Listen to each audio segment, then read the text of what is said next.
Reverend Vinay ji and team, Honorable Director Ma'am, esteemed dignitaries, faculty and non-faculty members, and students. I, Aditi, welcome you on the behalf of Samatvam. Today we are here for the third session of Pragyan Talk series, which is an initiative by Samatvam, the Mindfulness Center of IIM Bodh Gaya. Samatvam is the concept of equanimity or evenness of mind. It is a state of equilibrium where one develops inward tranquility and attains the stability of mind. It is the ability to remain serene and equipoised in the face of triumphs and tribulations. Samatvam, the Mindfulness Center at IIM Bodh Gaya, is an endeavor to develop mindfulness business leaders who embody the philosophy of Samatvam. Now I request Ruchi to introduce our honorable guest. Thank you, Aditi. Today, we have an incredibly special guest with us, Vinay ji, who is an established philosopher, thinker, and self management expert who dived into the study, research, and the practice of Vedanta since the young age of 16. Over the last 30 years, through his unflagging work, a profound understanding of Vedic principles, and inspirational oration, he has inspired thousands of people, both in India and abroad, to commit themselves to higher ideals and transform themselves to lead a life that is more meaningful and fulfilling. Through his compelling oration, he translates the complex Vedic principles into simple tools of living. Sri Vinayji founded the Wisdom Foundation, dedicated to disseminating the glorious truth of Sanatan Dharma, the eternal principle of life and living. Vinayji stands as a testimony to the dynamic living of higher values. Today, Vinayji will be talking about something that is must in any profession and general life, that is the art of self-management. Thank you, Ruchi. Now I request Director Ma'am to welcome our esteemed guest and address the session. A very humble pranam to Guruji, Vinayji. And of course, a big thank you to Harish ji for making this happen. It's an extreme privilege and honor for each one of us to be hosting this event today. And also thanks is due to the Samatvam Center to make it happen so often for us, because I think this is the need of the hour, not just in today's turbulent times, but even otherwise, as we keep saying that we are in the last phase of Kali Yuga, where everybody is completely tossed around with the events of our life, and we're completely at loss as to how to manage it better. And Guruji, there's a very humble request from our side that these youngsters, they are top of the class, the best India has. They're bright, intelligent. They're the future of my country. And I always feel something which I was talking to Harish also before this session started, that if only we as educators can get them this conviction, can help them develop this conviction that all that which we're talking about has been ours since time immemorial. This is our wisdom. This is our wealth. And we have to embrace it with complete openness without, getting very apologetic about it. It's very unfortunate when I see some youngsters, looking at such things with a lot of, I would say, skepticism as to are we really mentioning about a specific way of life, specific religion, specific whatever. And they tend to, they tend to think otherwise, as if we kind of are promoting specific things rather than the eternal truths of life. And somewhere the responsibility basically lies with us to set this correct. But I've always felt, and I love the word Sanatan Dharma, because I've always felt as a Hindu that Hinduism has never been a religion per se. It has always been a way of life. And Sanatan Dharma is more of a philosophy than religion. But how do we make it how do we allow this knowledge to reach to the youngsters across the diversity, across the geography, across the social fabric of the country, and help them understand? I'm so sure that once they know it and they practice it, then there is no going back. But how do we help them embrace, and which is where the responsibilities of educators like me, thought leaders like you lie. But how do we make it up close and personal to them? And how do we help them embrace it with lot of conviction and lot of pride? So with that, and that's the reason we reach out to people like you who have understood it so well. 30 years is a long time to delve deep into it and to understand it, but to translate it in a language which they understand. Like the mantra with which we started was so beautiful. कि पूर्णता से पूर्णता की ओर. We are complete in ourselves. But what it really means is something which we have to let these youngsters understand. And why should I say these youngsters? I think each one of us. Because for us also it's just the journey.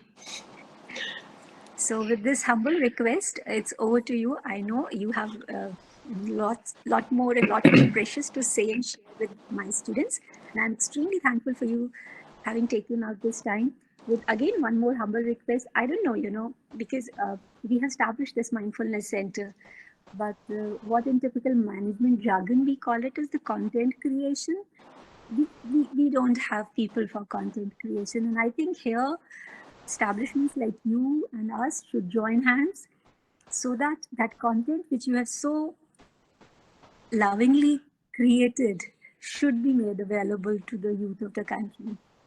And technology has been such a facilitator. So I would leave my team to request further with you that how on a specific day, time, we can make it happen on a regular basis rather than a one-off Sunday afternoon.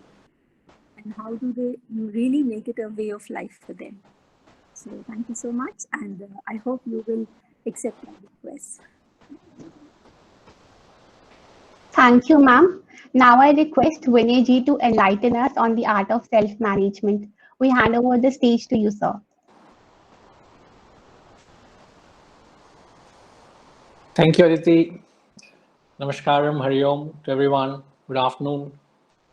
Namaskaram, Ma. Thanks for your kind words and heart-touching words.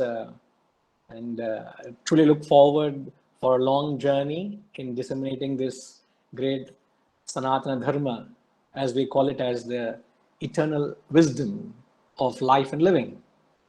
So happy to see so many of you all.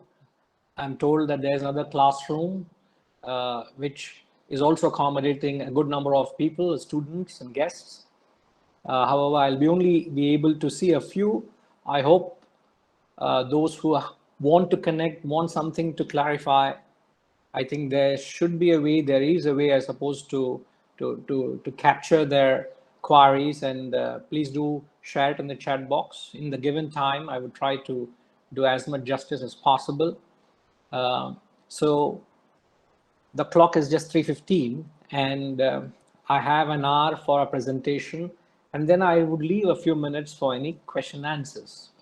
So the topic we have chosen for the day is the art of self-management. Now, even before I get into the topic, I would actually appeal to you all to lend me your ears. Don't treat it as just another program. I'm sure many sessions, many talks, much knowledge flows your way. And please be very pertinent to what is coming your way now, because there was a similar such session which happened in my life 30 years ago, which has actually changed the whole course of my life. And that one evening transformed me. It changed the whole outlook. And I would say thus far it has been a truly a fascinating journey. So close to 3 decades I've taken to classrooms, connecting with people, trying to share this wisdom. You may say, sir, so what? So what? You have spoken for 3 decades or 2 decades. It's just a number. But what concerns me and what is been a standard throughout my life is I have been the youngest as a teacher in all the classrooms. So as a teacher, I find myself talking to people who have had a lot more experience, who have seen much more of life. And everybody throughout their interaction with this knowledge, they just come and tell me this. I wish I had this knowledge a little earlier in my life. I'm sure you will all agree that life, if you were to sum it up at any stage, at whatever stage you are, as they say, destiny is always in the present moment. This now is the destiny. If you ask me, what am I now? Is nothing but a mere sum up of all my past choices, isn't it? Whatever choices I've made this moment backwards determines and defines me who I am, what I am today. Am I right?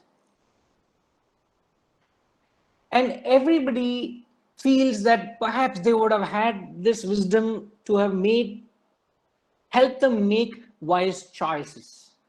We're all victims of our own choices. And there's one student who was a head of a large chain of hotel industries overseas where I was based. And he came and told me this, and that phrase stuck in my mind. And I keep sharing this wherever I get an opportunity. And he said this, sir, in the same spirit, I wish I had this knowledge earlier in my life. If I just recap my life, what it is today, I have acted in haste and I'm repenting in leisure. You get what I'm saying? I have acted in haste. Some stupid decision I had taken, some irrational decision I had taken, and I'm paying the consequence of that in leisure. I'm paying the price. So what I see first and foremost, I'm so happy to talk to young, brilliant minds. And I see there's a huge advantage you have advantage of age. As any learning goes, you can either learn through knowledge or you can learn through experience, isn't it? There are only 2 ways of learning, isn't it? You either learn through knowledge or through experience. So when you learn through knowledge can also be others' experience, isn't it? When I look at others, when I see others, when I learn, I can learn from others' actions, which is knowledge for me. Or I learn from one's own experience. There's a beautiful saying, a wise man is one who learns from others' mistakes, a fool from his own. I repeat, a wise man is one who learns from others' mistakes, and a fool from his own. Now, when I say this, I come across people and minds of people where they don't even learn from their own mistakes. What do you call them? The Shastras have given a new terminology for it. The Shastras have got it all. The term used for a fool, very lovingly, very dearly, they call us as mudaha. If you want to say someone who is not even learning from experiences, they call vimudaha. Means you have done a PhD in foolery. Totally qualified. So you have the advantage of age. Don't follow the herd instinct. Don't follow the herd. A true characteristics of a human being is to stand up and question things, not to take anything for granted and follow what others have done. So the topic, the art of self-management. The moment I say the word art, what do I mean by the word art? Art literally means it's a skill. It's a know-how. It's a technique. which means one must learn it, one must practice it, one must live it. I could have a natural flair towards playing a particular instrument or a particular sport. Just because I have an inclination towards playing a guitar or playing a particular sport like bridge or caroms or chess, I can have a flair for it, but that doesn't make me perfect, isn't it? I need to learn it, put it to practice, and then perfect it as time goes, isn't it? So, music is an art, sport is an art, cooking is an art. So also is life. Life also is an art. When I say an art, it is not a natural process that you become perfect by merely living life. You don't claim to live a perfect life. One cannot claim to have lived a perfected life just because one have lived X number of years. It is not so. So one has to learn this process. One has to perfect it by practicing it. But it's a process of learning. You need to learn how to live life. Now, today's presentation is only trying to highlight the rampant ignorance that people don't realize that living also is an art. So everybody plunges into life not knowing how to live life. A simple question I ask everyone: do you have a manual to life? Have you picked up a manual to life? Like everything that comes today, every gadget, every instrument, anything that you pick up in the market comes with a manual, isn't it? Either you're provided with one or you say to download. You have a clear-cut, detailed instructions how to go about it. Is it not? And it's impossible to get to the entire operations of that gadget without knowing how to operate it. So also life comes with a manual. And the price humanity is paying for not heeding or realizing that life also comes with a manual is there for everyone to be seen. And during the course of presentation, I will highlight that this price we all are paying. And we don't realize it because, as the saying goes, ignorance is bliss. I am ignorant and I'm blissfully unaware what's happening with me, and I don't realize what's wrong. I'm sure you will agree that to be diseased is wrong, isn't it? It's bad if somebody has a disease. But worst is to have a disease and to think I'm healthy, isn't it? So the least I can do is to find out what disease I have. It's like, for example, I could be a carrier of the virus, the coronavirus. I could be a carrier. I could be an asymptomatic. And I don't know that I have this virus. That's dangerous. I'm a carrier. I'm actually spreading the disease to everyone near and dear. I don't realize that. So there is rampant ignorance. I'm talking about the ignorance amongst the educated class of people. That they don't realize that living also is an art. So why this wisdom? Wisdom here is to be understood as a branch of knowledge which deals with life and living. Wisdom in large, in fact, wisdom has no ownership. Nobody can claim it. Nobody can own it. No religion has a claim on it. No ism has a claim on it. It is not Hinduism. It is not Buddhism. It is not Islam. It is not Zoroastrian. There is no religion that has a hold on it. It is sheer en masse wisdom, which is a branch of knowledge. Now, just like, okay, before I get to that, let me ask this fundamental question. How would you define your life? How would you define your life? Is there a way I can see more people on the screen?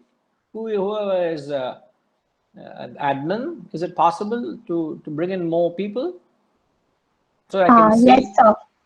Yeah, You'll have to change the layout from the right side.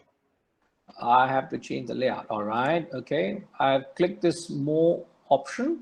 What else what do I need to do? So on the side of present, where there is option for presenting, there are three dots. You have to click on that. You'll find the option of change layout. Okay. Just click on that, and you can change the number from the bar that is towards the end. Oh, okay. That's nice. Okay, perfect. But I, all right. There you go. That's nice. Perfect. Thank you very much. Thanks, Aditi. That's interesting. See, a manual to life. I did not know how to name myself. I didn't know anything. And here is a technology which is connecting me with so many of you all. But if I did not know how to do it, I'll have to surrender to someone to gain this knowledge. A simple thing like this, you need this know-how. And life is a very complex affair. It's seriously complex. And everybody is just paying the price for not knowing how to get along with life. As simple as that. We do not know how to live our lives. And we are paying a serious price. Now, I can only request all of you all to switch on your camera, because I would love to see you all so that I would know whether I'm communicating myself well, because that only way I know is through your expressions. So please, if you can, otherwise it's like me talking to tables and chairs. I wouldn't know whether you're there, whether you're able to, whether you're receptive, whether I'm conveying myself. I would request, if possible, please do. All right. So my question was, how would you define your life? And not all our lives are the same. It's just that there's little difference. And what defines it, if I have a desire to answer myself, now how would you define your life?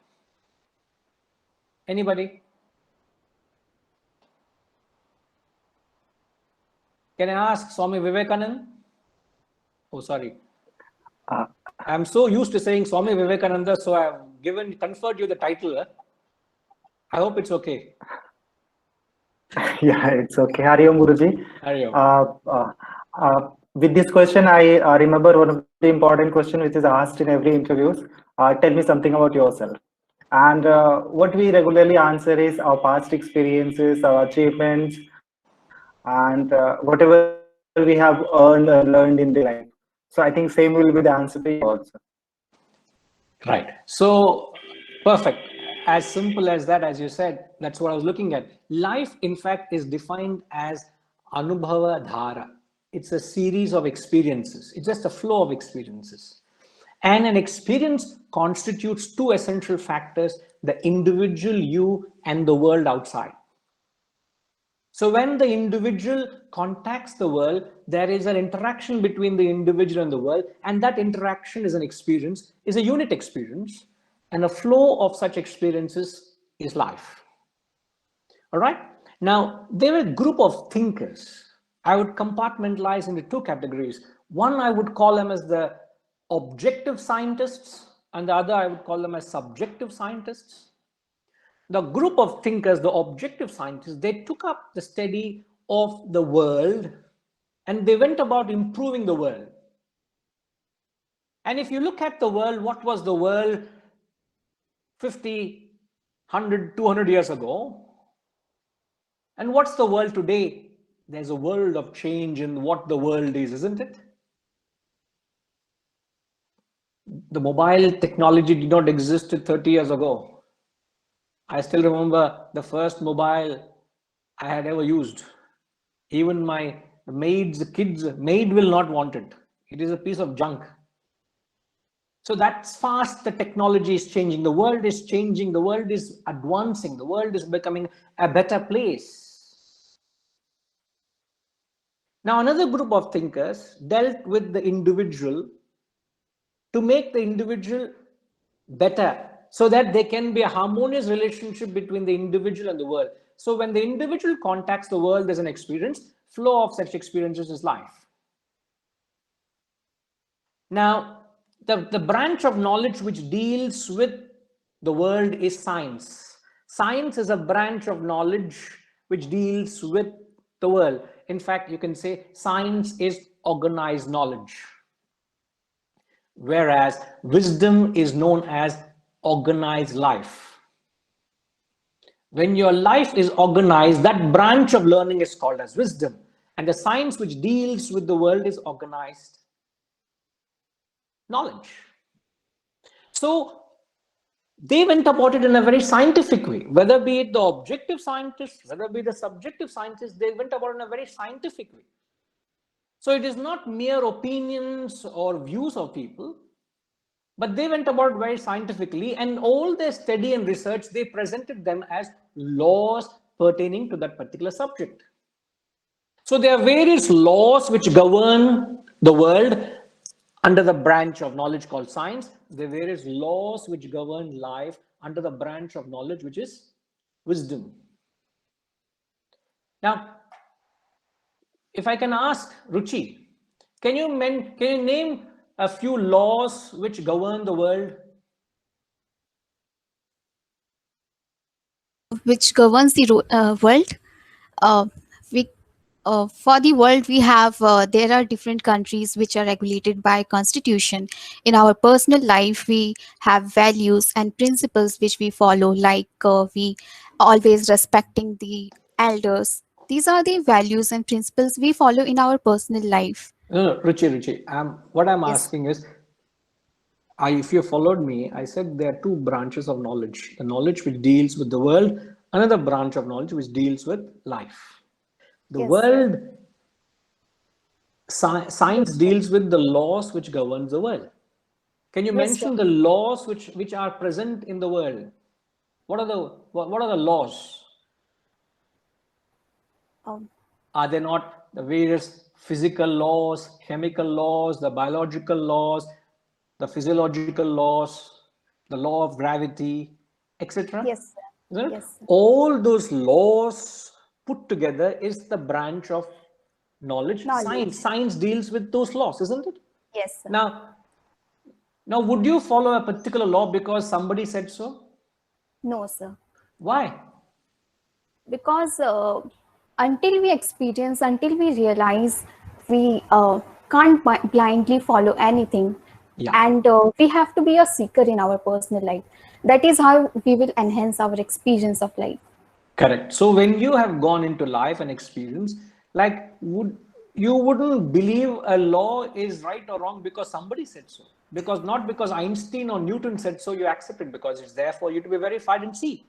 Isn't it? Yes, sir, absolutely, sir. Right. Now, same way, there are laws which govern an individual. They are not opinions of religions, they are not opinions of masters, they are not opinions of gurus. These are laws which are established, and that branch of knowledge which deals with these laws is wisdom. Wisdom, yes, sir. Now, anybody can tell me what are those laws which govern a human life as well? Krish Desai, any idea? Yes, Guruji. Law of So karma. karma, yes, exactly. So Sorry? like good deeds and like good deeds, like doing good deeds for other human beings, that governs like basically the life of wisdom. Learning? I don't get you. Could you come again, please? Yes, sir. Like doing good deeds, like behaving in a certain aspects, like with everybody, like I would say. So that might be one of the laws that governs like us. Okay, there's a law which governs your actions and its consequences, right? When you do good, as the saying goes, it comes back to you. What you sow, so you reap, isn't it? So one of the famous laws which governs our life is known as the law of causation. Law of causation is known as cause and effect. Everything has a cause and effect. And under the law of causation, there's a law of karma, there's a law of destiny. So there are various laws which govern the mind, the various laws which govern your intellect. There's laws which govern your birth, there are laws which govern your death, there are laws of attachment, and so on and so forth. So when you don't follow the law, what would happen? You're not punished for breaking the law, you're punished by the law itself. Remember this. In fact, you should take a note of this. You're not punished for breaking the law, you're punished by the very law itself. Krish, a young small child goes into the kitchen. The mom had taken the pressure cooker and she put off the stove on the platform. The kid goes into the kitchen and unknowingly touches the hot cooker. What does the fire do? Does it pardon the So child? that would burn the child. Yeah. It would burn the innocent Burn the child, skin. Yeah. burn the skin. Would the fire pardon the innocence and ignorance? No, Innocence Guruji. or ignorance of the law is not going to protect you, my dear. So the only way you learn is by experience. Next time the child would think twice before touching anything in the kitchen, isn't it? Similarly, so it is not that somebody is coming and punishing you. The very law itself punishes you. The law of fire punishes you because you do not know that is what it is. Isn't it? So what we must try to understand, what I'm trying to convey is there is a great ignorance in understanding. I made this statement, the price humanity is paying for not realizing that life also is an art and a life which governs, which is governed by laws. So when I don't understand that my life is governed by laws, and when I break the law itself punishes me. So we don't understand that everything is very systematized. There are laws which govern a human life. All right. Now, this is what I said art means. Now, when you talk of self-management, what are we talking about? Managing what? Self-management. In any management, there are three essential ingredients, isn't it? The manager, the managed, and the art of managing. Isn't it? The manager, managed, and the art of managing. Now, what we are talking of self-management is we are talking about who the individual is, who this manager is. Now, who is this manager? Who is this individual? So the individual has the outer personality, the individual has the inner personality, and the individual has the real personality. So we are not looking at the outer personality or the real personality. We are looking into who the individual is, the inner personality. Are you all with me? Now, why should we be interested in this self-management? If you go back to the equation, I said life is experiences. Experiences constitute you and the world. The world has been made a better place for you and me to live in, to give yourself peace and happiness, satisfaction and contentment. In spite of the world being a better place, what we realize is as the quality of life is, the standard or the quality of living is increasing, the quality or standard of life is deteriorating. Do you agree with me? How many agree with me? As the standard of Apurva, you Yes, agree? so So as the standard of living is increasing, the standard of life is deteriorating. How do you say that? so if the standard of living is increasing for like mental peace, not in every sense, but yes, like it is seen that mental peace is affected when the standard of living increases. But is it the right thing that should happen? No, it should not be. That's the reason why self-management and self-management should be inculcated by us. Yes. So just because the standard of living is increasing, that doesn't mean the standard of life should deteriorate, isn't it? Yeah, isn't Not at it? all. Should not. It's not, you know. So it's not an opinion of someone, it's not a viewpoint, but it's almost a matter of fact of life. What is it? As the society is pampering ourselves, we are actually pampering ourselves with press button comforts. There's so much comforts and conveniences we have. In spite of it, there is so much of conflict, there's so much of sorrow, there's so much of misery, there's so much of depression. People are committing suicide. There's discontentment, there's disharmony, there's constant grumbling, bickering, there is vandalism and terrorism. In fact, vandalism and terrorism is happening in the best of universities in the world all over. Thank God it has not come to our country, because we are not developed like the other developed countries. If you go to the best of universities in the world, people carry guns to universities and schools and shoot themselves. And this is the state of their advancement. I'm not against it. Neither am I being pessimistic. Here is a very optimistic school of thought, which is trying to tell you where things should stand. So all the modern education, so education has 12 dual facet. One aspect of education is the mere academic, the mere scholastic education you have. You can choose a career. You can be very successful. It helps you to make a living. You become world governing specialists. You can be a lawyer, you can be an engineer, you can be a doctor, you can be a management consultant, you can be whatever you are, but it will help you to only barter, trade your understanding or knowledge with people who don't have it and make a living. But that doesn't necessarily help you how to live life. It doesn't make your life more purposeful and more meaningful. So you must know how to make a living. You must also learn how to live life. And sadly, it is not taught as a system anywhere in the world. And as a result of which, we find people are paying the price. Humanity is paying the price. Therefore, it's important we understand that all management, you want to learn to manage anything, all management actually begins and ends with self-management. The day you can manage yourself, that day you can truly learn to manage anything in the world out there. It all begins with oneself.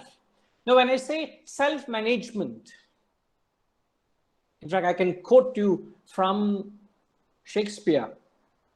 This particular phrase, all management begins and ends with self-management. In a play called Othello, where Othello was to appoint the leader, the head of the army, and he brings the ranks outsider. One who is due to be promoted, he disregards him and brings a rank outsider. And the discussion between two people, you know what Othello did? He brought in a rank outsider and he planted him as the chief of the army. And you know that to whom? He brought a mathematician. Shakespeare says Othello brought a mathematician and he planted him as the chief of the army who had no knowledge of warfare. What it means is, if you are a thinker, you can even lead an army. You don't need to have the technical skill or know-how. If you are a thinker, you can manage it. Now, I would like to ask this pertinent clarification of the topic. When you say self-management, what are we talking about? Managing what? As I told, an individual, we are talking not about the outer personality. We're not talking of the real personality. We're talking of the inner personality. So if I were to ask you, what is it that you have to manage within? Now you may wonder, why am I asking too many questions? See, the only methodology, the methodology of communicating, if you go back into the Shastras, the knowledge was always communicated through a dialogue. It has always been a dialogue between a teacher and a student. It was never a lecture. It was always a conversation. And that's also true to the very definition of education. Educate is to draw out knowledge, is not to push information and thrust it onto you. So it's to draw it out. And how can I draw this knowledge out of you all? Is the only way is by having a conversation. So that's the only intent I'm asking these questions. So when you say manage, self-management, what are we talking about managing? So we're talking about managing our thoughts. We're talking about managing thoughts. Certainly, Aditi, we are uh, talking our about managing our thoughts. our emotions, our views, Managing your emotions, your views. Our Wonderful. mind. Yes, managing your mind, Habits and lifestyle. managing your habits, your lifestyle. Yes, very good. And what is it that you manage with?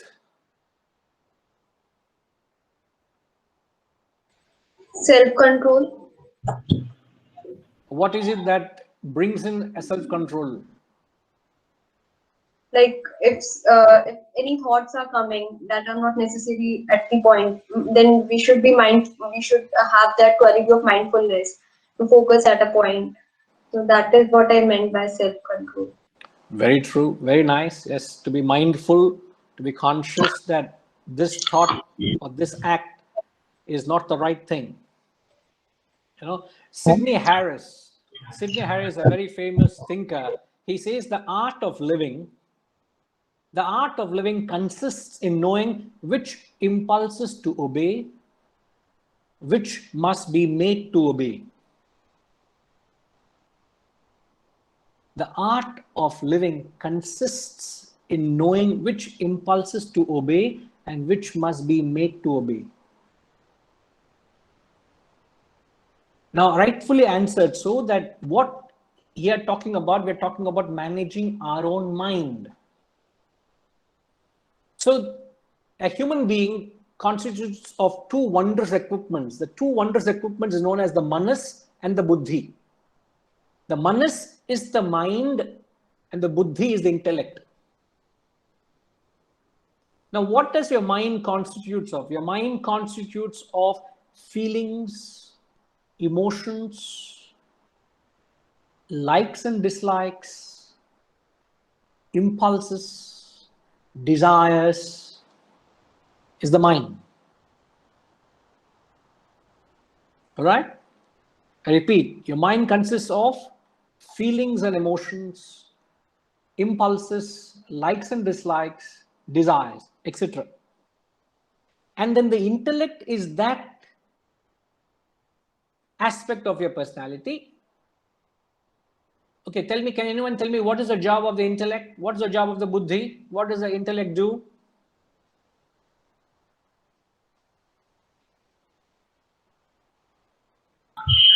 take right decisions at the right time. Correct. Intellect's job is to make that decisions, whether it's right or wrong. Your intellect can also make wrong decisions, isn't it? But the But sir, job of the intellect is to make the decision. Yes, sir. right and wrong depends on the individual. But point is, you need to take decisions at the right time. Right decision at the right time. Am I to marry or not? You need to take that decision. Currently, no. Currently, no, I know. Please don't. It's too early for you now. But when time comes, am I to marry or not? If you choose to marry, whom to marry? Do you know there are 6 reasons anybody chooses to marry? You need to know 6 reasons. Tick those 6 reasons. If you have more than 4, you need to get married. But go and ask anyone who is married, do you know what are the reasons why one should get married? I'll congratulate them if they get more than 2 or 3. You should consider a marriage if it's more than 4, you should consider marriage. So intellect will evaluate, make assessments. So the job of the intellect is, it is going to make the choices. The job of the intellect, it thinks, it reasons, it analyzes, it discriminates between right and wrong, good and bad. That's the job of the buddhi. But The job of the mind is it has feelings, it has emotions, it likes to do certain things. In fact, please remember this. If you remember this, you have learned something today. What you like to do may not be the right thing to do in life. What you like to do may not be the right thing to do in life. I may like to eat sweets, but I know it is not the right thing to do, isn't it? So something in me tells me eat, something tells me not to eat. What is it that will determine what I do?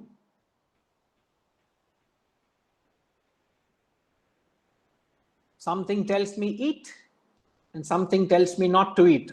The two voices from within, the voice of the mind and then the voice of the intellect. Guruji, this may go contrary to what we've been telling them of late, that that follow your liking, make something your profession, what you really like to do. Yes, So no, at this point of time, you're many not of them you're must not be wrong. thinking. In fact, glad you pointed out the Dharma. In fact, it is not, it is different to that. When we say liking, in the beginning I said I discovered that there's some deep calling in me almost by accident. I heard a talk one evening and it changed the whole course of my life. And I realized that I had such a strong calling, such a strong bent, an aptitude for something like this. So if you ask me, why am I doing this? It's because I'm very passionate about it. I love to do it. It is my nature. In fact, in Sanskrit, it's known as it is my dharma, swadharma. In the third chapter of the Gita, Lord Krishna says, Shreyan swadharmo vigunaha paradharmat swanushtithat swadharme nidhanam shreyah paradharmo bhayavaha. He says you must learn to choose a field which is innately yours, which you are born with. It is your dharma, it is your nature, it is your swadharma. Swa means one's own. So, in that sense, you can say swadharma is something which you are passionate, is what you like to do, which you love to do. At the same time, all my life, every day, I would be resting from after my lunch from 2:30 to 3:30, 3:45, I rest. Has been life because my day begins at 4 a.m. So every day I catch up an hour or so, rest in the afternoon. So when this invitation came to me from you all that you want to have a session at 3 p.m. in the afternoon, which meant I'm doing something which I don't like to do. I usually don't give this time. I switch off my phone. I'm not available. And I know people contact me at even 4:30 in the morning because they know I'm available.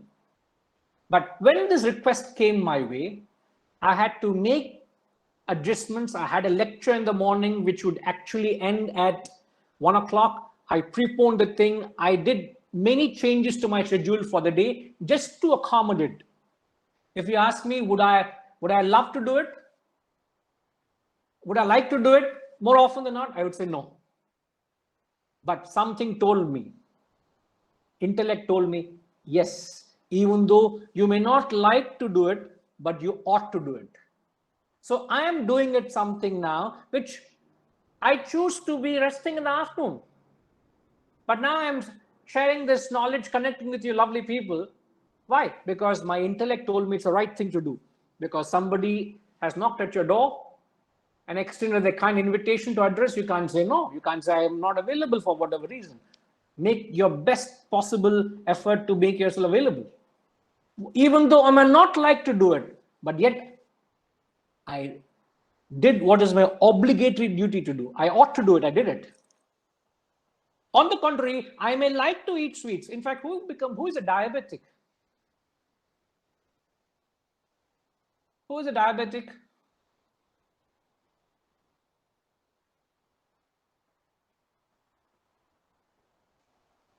In one, who's a diabetic?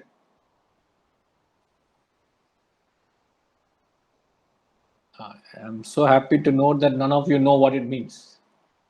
If I had got answers, you would have got trapped.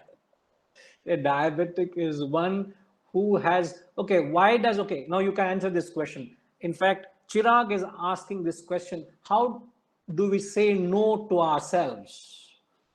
Answering to that question as well, I'm asking this question.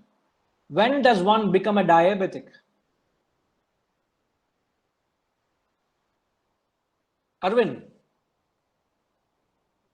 So whether the person starts eating too much sweets or stop exercising or doing activities, physical activities, sir.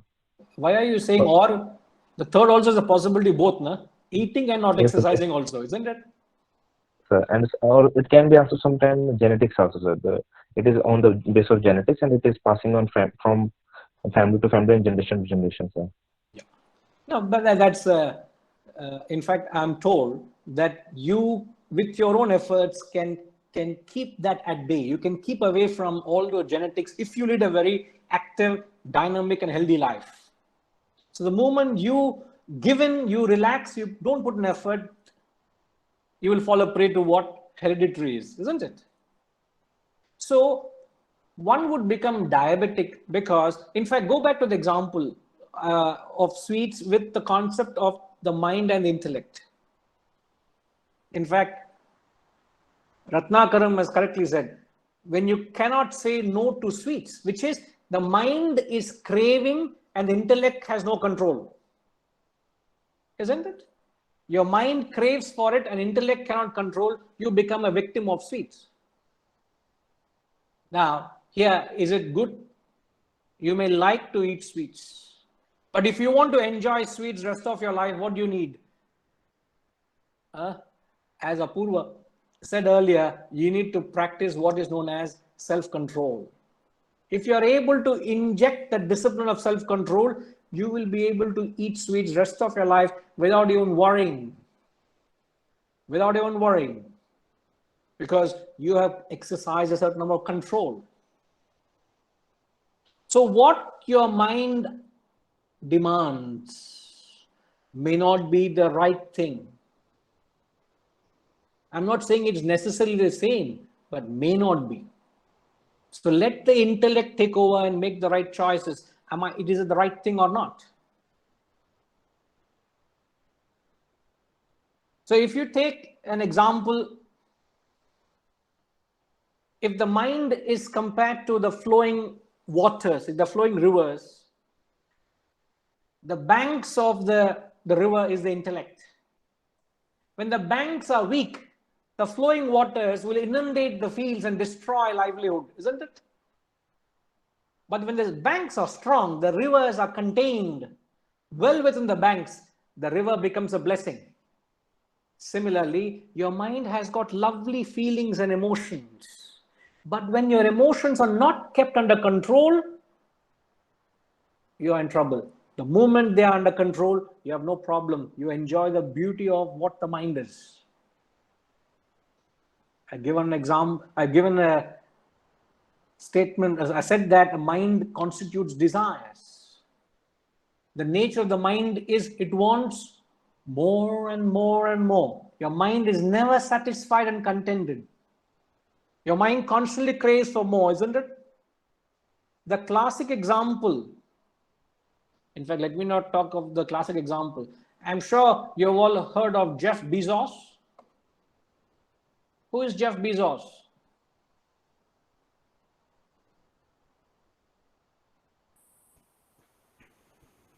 Samatvam team. Amazon. He is the CEO of Amazon, isn't it? And you know, Jeff Bezos not long ago was in news for wrong reasons. You know what? Divorce. One of the wealthy, what to say, like the wealthiest divorce in the world. It's the most costliest divorce in the world. And you know why he got into that problem? He got into the problem because he was caught having an affair with his colleague's wife.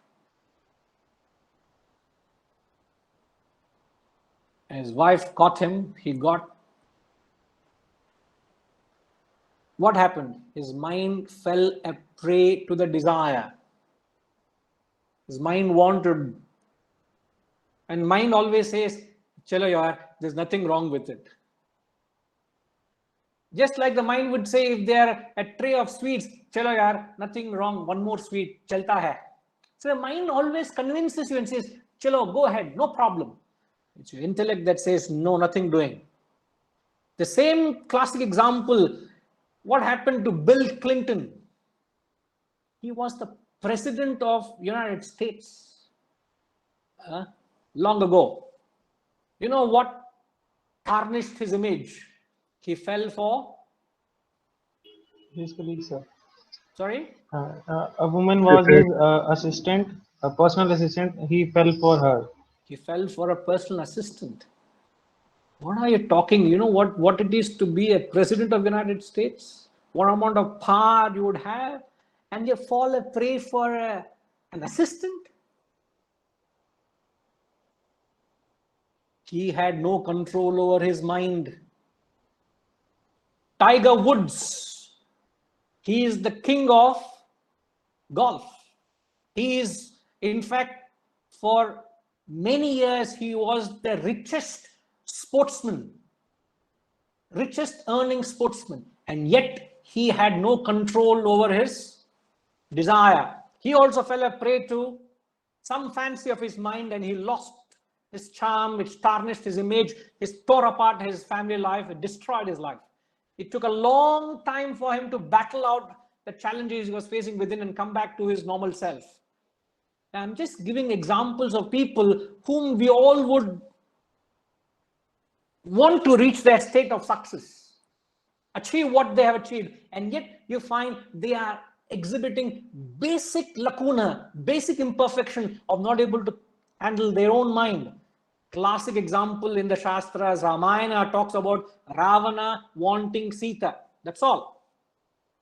What was the fate Ravana met for just wanting Sita? Ravana had a harem from the heaven. He had everything under the sun, yet he wanted Sita. Remember, the mind in yours is like a Ravana. If you're not able to discipline the mind, keep your mind under control, it is going to run berserk. It's going to destroy you. They say, the Shastras say the mind is like fire. It will consume the entire forest. And your mind is not satisfied, not contented. Your mind will want more and more and more. So you must learn to understand that there is this aspect of management which is not taught, which is not known, which is not practiced.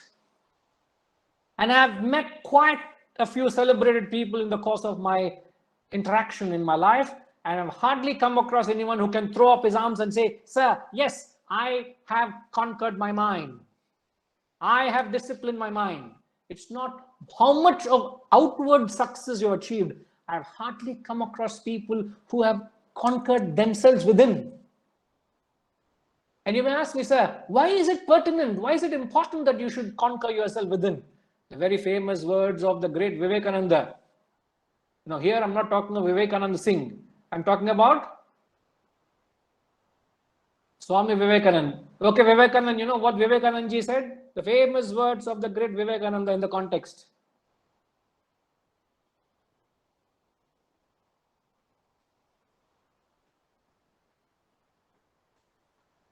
Any idea? Man making, nation building. Man making, nation building, right? But in the context, beta, in the context of discussion, what we are saying, the famous words of Vivekananda was, he said, conquer your mind, you have conquered the world. Yes, yes. You can truly conquer the world out there.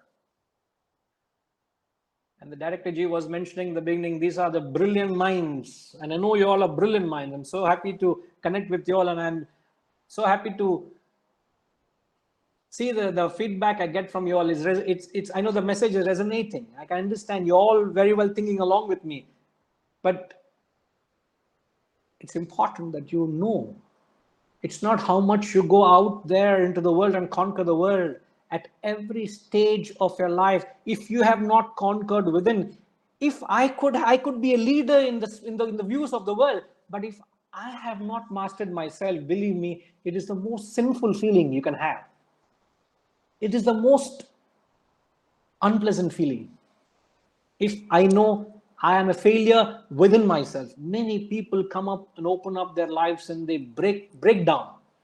And they come and tell me, I am very successful, I've achieved this and that, but deep within I'm broken. And I can't live with the truth, which I know the truth, and I can't run away from the fact that I'm not able to manage myself. That is a very important question you got to ask yourself. Are you a master or slave of your mind?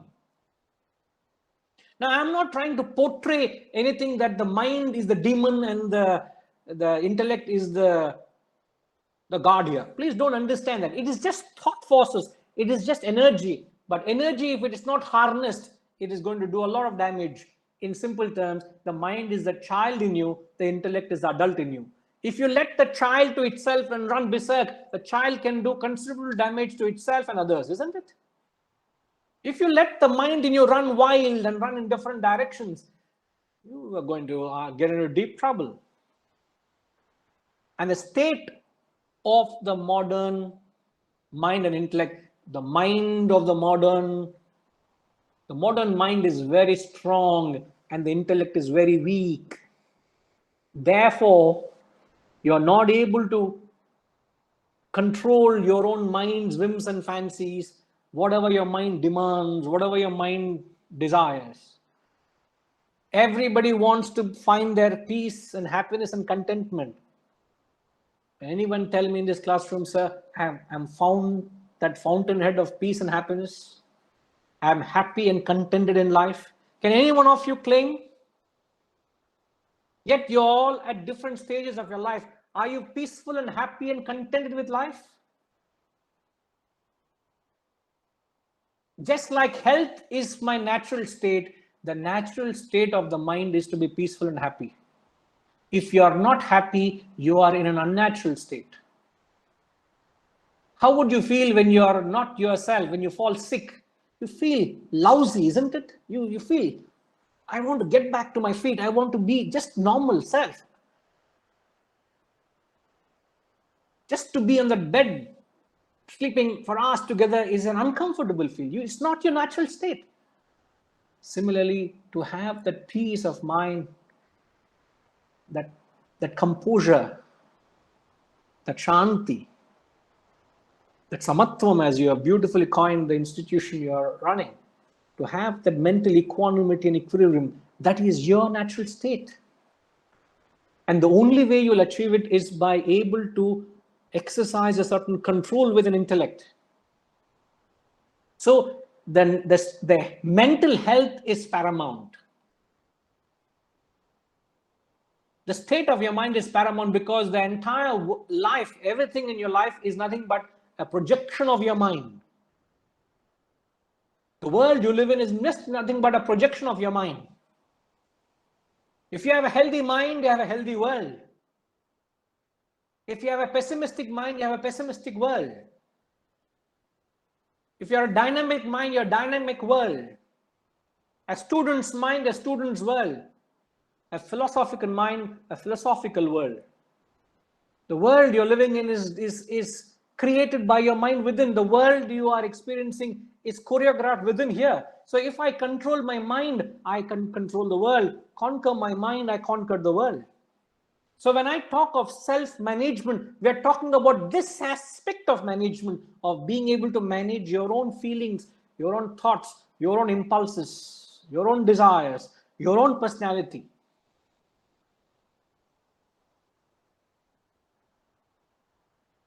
John Milton, the very famous, celebrated English poet, he says, your mind in its place can make a hell out of a heaven out of hell.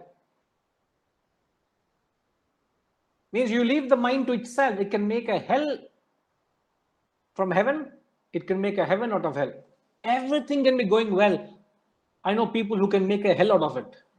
Everything is fine, there's nothing to complain, but they find reasons, they choose to complain and make a hell out of it. And I know situations are very challenging, and there are people who look at it as opportunities and make the best out of what they can do. They make a heaven out of it. It is your own mind. So don't blame situations and circumstances. And to this, the great Bengali poet Rabindranath Tagore, he said, world is full of sound scholars, but not sound men. The world is full of many scholars, sound scholars, but not necessarily sound men. And this is where you got to learn to understand the difference between being intelligent vis-a-vis having a strong intellect. Intelligence is where you are intelligent and you have a particular information of a particular field and you are trading that knowledge with people who don't have it and you're making a living. But intellect is that capacity where you're able to control your mind. And this is the primary difference. I know doctors. In fact, I remember when I went last year, went for my annual checkup. Just, there's no need, but just for an annual checkup. So I went to a nearby polyclinic and went to check up. And there was a doctor who was to oversee my treadmill test. You know, so they put you on a treadmill and then you, what do you call a stress test? Is it that right? You just they put all that wires and then just test your heartbeat, etc. You know, so whatever the test. I went through that treadmill test, and this guy doctor was sitting and he was having a conversation. What struck me was our friend. He was talking about how he is making money in medicine and where he's investing and what he's doing with his finances. And he said, you're doing your test very well, everything is fine. And that guy was barely able to sit in the chair which is sitting. And he was a little younger than me, and he was like this. Here is a doctor who is overseeing others' health, advocating health, prescribing health, but there is no health written anywhere in him. Flourishing practice. And he's telling me, I've invested in this, I'm investing. He's telling me to start investing money here and there. So a very successful doctor having a very flourishing practice, because he says, every day I come for 2 hours to this clinic, I go there that 2 hours, I have my own practice, I have this flourishing practice. Now, I want you all to tell me the difference. Here is a doctor who has flourishing practice of medicine, and yet there is no health written anywhere all over him. Why is this difference? Kunal, are you able to see the difference? Can you clarify? Yes, sir. Yes, sir. I think the state of mind is one of the crucial aspects here, because he is a doctor, but his mind maybe he's not. It's a trade-off kind of thing. So that's what I'm seeing. Yes. All right. Okay. Anybody else? What is the difference you notice in the terms we have just used just now? The terms we just used. Doctor seems to be mentally strong. That's why he is able to fight diseases, because it is said like 75% of the patients died because वो अपना हौसला तोड़ देते हैं. It's only 25% जो doctor control कर सकता है. And Wait, Jane, what I'm asking is, here is a doctor who has a flourishing practice and yet has no health. He is not healthy. What is the difference? Why is it? I'm trying to greedy convey a for money. message. Greedy Sorry? for money. No, I'm not saying he's greedy for money or not. I'm saying he is practicing. His practice is giving him various rewards. Why not? He is advocating health and he's not healthy. Sir, So he is not practicing what he preaches. Who said that? Sorry? Sir, he is not practicing what he preaches, sir. Oh, Who is that? I'm sorry, I'm not trying to identify who is saying that. Arvind, sir. Arvind. Okay. Yes, Arvindji. What are you I'm saying saying? I'm saying he's not Ah, practicing what he is preaching, sir. correct. He is not practicing what he is preaching. Now, in the terms we just used, here is someone who has enough knowledge of medicine where he's able to advocate medicine or health to others, but he has no intellect to put that into practice in his own life. I don't think he ever got up and put on his shoes and went for a walk in the morning. And yet he will tell you, do half an hour every day walking, do this and do that. So he is intelligent but has no intellect. A person who's addicted to alcohol, he knows that it is wrong to do, but yet he has no control because the intellect is strong, weak, and the mind is strong. So that capacity of managing oneself isn't there. So might be because self-determination and self-control are both things which are needed along with intellect, and only intellect will not solve all the problems in life. I think. Chirag, in fact, self-discipline and self-control are actually elements of intellect. That's how intellect brings in a sense of discipline, a sense of punctuation, a sense of control. Because you envision a certain life, you envision a certain perfection. So you try to adopt a self-imposed discipline. It's not somebody has to discipline you. You impose a certain discipline because you want to achieve your goals, isn't it? And that is the job of the intellect. The intellect imposes these self-controls and self-disciplines, etc. So you got to understand the importance of keeping your inner personality healthy. The inner personality talks about your mind and the intellect. The mind must be pure and chaste. The intellect must be sharp and alert. These are the tools of your inner personality. Your mind must be healthy, and the healthy mind is pure emotions, pure feelings, it is chaste, and the intellect is sharp and alert. In fact, the famous words in the second chapter of the Gita, he describes perfection in two standpoints. He calls yoga, he defines yoga as the first definition of yoga, he says, Samatvam yoga uchyate. Samatvam yoga uchyate means Samatvam, evenness of mind is called yoga. One aspect he says, Samatvam yoga uchyate. In the 48th verse of the second chapter he says, and in the 50th chapter he says, Yoga karmasu kaushalam. Skill in action is yoga. Dexterity in action is yoga. Now these are the two definitions which have to come together to give you the completeness of yoga. So yoga is talking about where your actions are dexterous, smart and skillful, which is an aspect of the intellect. Samatvam is where your mind is calm and composed. So the capacity to keep your mind calm and composed while the action is going on.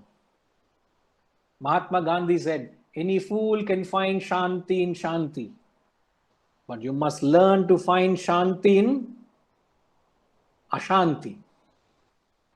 You must be able to meditate in Chowpatty, in Manhattan, in Tokyo, in the marketplace, not in resorts or in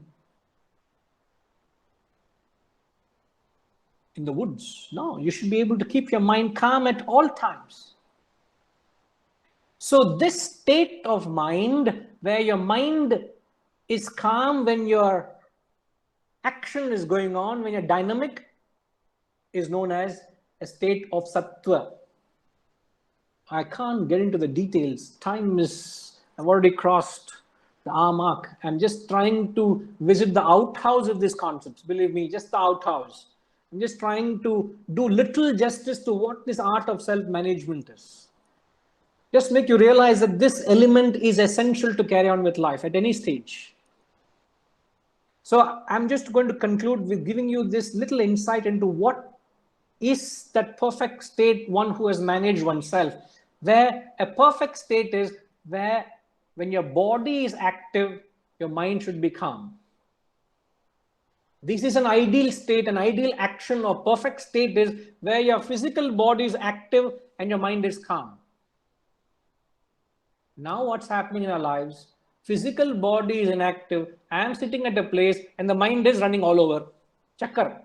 It's gone for a big chakkar. Somewhere all it will go here. Even while I'm talking, how many of you can claim that, sir, my mind has always been in the classroom?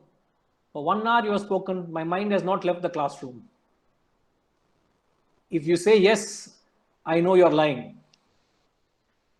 Because I know it is impossible to keep, it's not impossible, it's very difficult to keep your mind in the present because it's an art to keep the mind in the present. So the mind should be calm when the body is dynamic. Samatvam yoga uchyate. Keep your mind balanced while you're acting. And that state is known as sattva. I'll give you a few examples. Have you? I'm sure you all have known of this, the famous bullet trains in Japan. You find these trains travel at mind-boggling speed. Harishji, other day we shared a video. What was that speed that train travel? Any idea? I don't remember, but that was, it said more than Mach 1, but I don't know whether it was true. Yeah. More than Mach 1. But on average, their bullet trains travel at a speed of? About 400 kilometers an hour. 400 to 500 kilometers an hour. A train is traveling and you will be sitting in the train. There will not be a ripple in the teacup. That is efficiency, dynamism we're talking about. You're physically dynamic, mentally calm. The second example, you go in an aircraft where you're flying at 35,000, 40,000 feet in the air, and you're traveling at close to 900 kilometers an hour. And you say you had a sound sleep. You don't even realize that you were flying at 900 kilometers an hour at such minus 20 degrees in that freezing temperature. That's at that altitude you're flying. You don't know. That's technology. That's efficiency. The third example is, if you ever noticed an emblem of a Rolls Royce, I'm not even talking of sitting and riding in a Rolls Royce. You know, the emblem of Rolls Royce, which are there in all the tires, and all these tires have this emblem right in the center of the wheel. The emblem is designed such a way that dynamically balanced, that Rolls Royce will never turn when the wheel turns. It's the only technology you find in Rolls Royce. No other car has that technology. You see any technology when you see even the emblem rolls, but their efficiency, the pinnacle of automobile engineering. You find you're driving at 200. There's not a drop. Even you can hear a hat drop, a feather drop. It is so silent. Efficiency is action is dynamic. Your mind is peaceful and calm. Now I can go on examples. What I'm trying to convey is life has got two essential aspects, which is you must learn to be prosperous, productive, successful. At the same time, you must learn to be peaceful, happy, and contented. I repeat, life has two essential requirements, which is you must be successful, productive, and dynamic. At the same time, you must be peaceful, happy, and contented. This, in short, is yoga. This, in short, is that art of managing oneself. If you have this, you will find you will be successful. You will be also peaceful and contented in life. But if you don't know this balance, if you're not able to have this art, there will be a constant imbalance. Now, I just had to put some thoughts together just to give you an insight. Believe me, there's a treasure house of knowledge here. There's a warehouse of wisdom.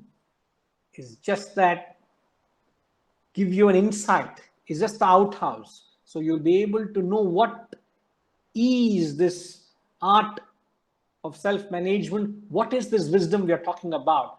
But it's a journey you and I and all of us should embark on so that we know the richness and value, what our great tradition, our wisdom, the Sanatana Dharma has to offer, not just to you and me, but to whole humanity.